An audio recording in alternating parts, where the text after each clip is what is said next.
मैं पीछे गई तो वो हूँ कर रही, थोड़ा सा ये बंधा हुआ था, हूँ कर रही, तो मैंने उसको देखा भी नहीं। मैं पहले इसको उठाने आई, मैंने क्या क्या क्या हुआ, ऐसा क्या झगड़ा हो गया तुम्हारा, ऐसा करके यूँ देखूँ तो वो पूरा खून पे, पलंग पे खून ही खून था। रूम में जाते थे तो झगड़ा, रूम से बाहर तो वो रूम के अंदर। ये पता चला कि ये घटना ना होते हुए आपराधिक षड्यंत्र की घटना हुई और इसमें जो मृतक देवकृष्ण पुरोहित। इंदौर के पास धार से एक ऐसी खबर सामने आई है जिसने रिश्तों के विश्वास को ही कटघरे में खड़ा कर दिया। नमस्कार, मैं हूं आपके साथ आदर्श कुमार गुप्ता। एक पत्नी जो पहले खुद को बेबस और पीड़ित बताकर रोती बिलखती रही, अब उसी पर अपने ही पति की हत्या का साजिश रचने का आरोप है। पहले लूट और हमले की कहानी सुनाई गई, लेकिन जैसे जैसे पुलिस ने जांच आगे बढ़ाई, सच्चाई की परतें खुलती चली गईं। आखिर कैसे एक प्यार का रिश्ता साजिश में बदल गया, कैसे एक मासूम कहानी के पीछे छिपा था खौफनाक सच, और कैसे पुलिस ने इस पूरे मामले का किया चौंकाने वाला खुलासा। देखिए हमारी इस खास रिपोर्ट में पूरी कहानी जो आपको अंदर तक हिला देगी। इंदौर के पास धार जिले से सामने आई यह सनसनीखेज वारदात एक ऐसे रिश्ते की कहानी है जिसने भरोसे को ही कटघरे में खड़ा कर दिया।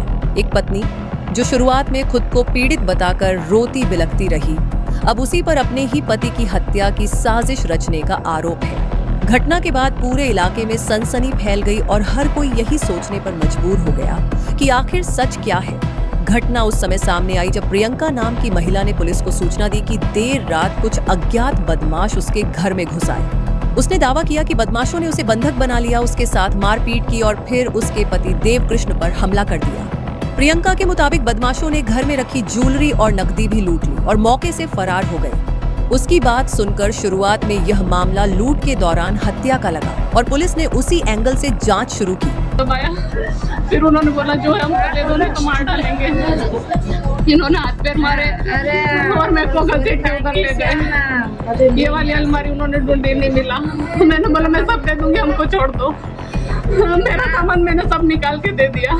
तब की बात है ये मैं को आधा घंटा हो गया चिल्लाते चिल्लाते। मेरा एक जन मेरे मुंह के पास बैठा था, हाथ और पैर पीछे बांध रखे थे, पूरा कपड़े फाड़े थे। चिल्लाने की कोशिश करी तो बोला तेरे पति को मार देंगे। चोट भी बहुत कितने जन थे? ये मेरे को दो दिखे थे, बाकी इधर भी और थे। लेकिन जैसे ही पुलिस टीम मौके पर पहुंची और बारीकी से जांच की, कहानी में कई ऐसे छेद सामने आने लगे जिनसे शक गहराने लगा। सबसे पहले पुलिस को घर में जबरन घुसने के कोई निशान नहीं मिले। दरवाजे और खिड़कियां पूरी तरह सही हालत में थीं। इसके अलावा घर के अंदर ऐसा कोई सबूत नहीं मिला जिससे यह लगे कि वहां किसी तरह का जबरदस्त संघर्ष हुआ हो। जिस तरह की वारदात बताई जा रही थी, उस हिसाब से घर में अफरा तफरी या तोड़फोड़ के निशान होने चाहिए थे, लेकिन ऐसा कुछ भी नहीं मिला। सबसे अहम बात यह रही कि प्रियंका के शरीर पर भी कोई गंभीर चोट के निशान नहीं थे, जबकि उसने खुद को बंधक बनाए जाने और मारपीट का दावा किया था। यही वह बिंदु था जहां से पुलिस को पूरी कहानी पर शक होने लगा। इसके बाद पुलिस ने प्रियंका से सख्ती से पूछताछ शुरू की और उसके बयान की हर बात को जांचा जाने लगा। जांच के दौरान पुलिस ने तकनीकी साक्ष्यों पर भी काम किया, जिसमें call detail record, mobile location और प्रियंका के संपर्कों की जानकारी शामिल थी। धीरे धीरे जो सच्चाई सामने आई, उसने पूरे मामले को पलट कर रख दिया। जांच में खुलासा हुआ कि प्रियंका का कमलेश नाम के एक युवक के साथ प्रेम संबंध था और दोनों के बीच लंबे समय से बातचीत चल रही थी। पुलिस के मुताबिक आरोप है कि प्रियंका और कमलेश ने मिलकर देवकृष्ण को रास्ते से हटाने की साजिश रची। इस साजिश के तहत हत्या को अंजाम दिया गया और फिर उसे लूट और हमले का रूप देने की कोशिश की गई ताकि किसी को शक न हो और मामला सामान्य आपराधिक घटना लगे। लेकिन पुलिस की सतर्कता और वैज्ञानिक जांच के चलते यह योजना ज्यादा समय तक छिप नहीं पाई। पूछताछ के दौरान प्रियंका के बयानों में लगातार विरोधाभास सामने आए, जिससे पुलिस का शक और मजबूत होता गया। आखिरकार सबूतों और तकनीकी जांच के आधार पर पूरी सच्चाई सामने आ गई और पुलिस ने इस मामले का खुलासा कर दिया।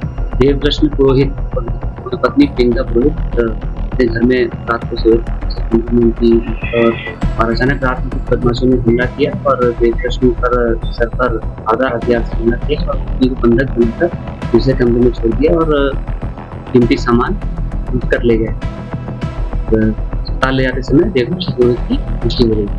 घटना की सूचना मिलते ही तत्काल पुलिस अधीक्षक SDOP, डॉग स्क्वाड, साइबर की टीम, निकटतम थाने की सभी पुलिस टीमें थी, घेराबंदी की गई और साक्ष्य संकलन किया गया और सभी साक्ष्यों का संकलन करने के बाद, विवेचना करने के बाद, करने के बाद एक नाटकीय घटनाक्रम सामने आया।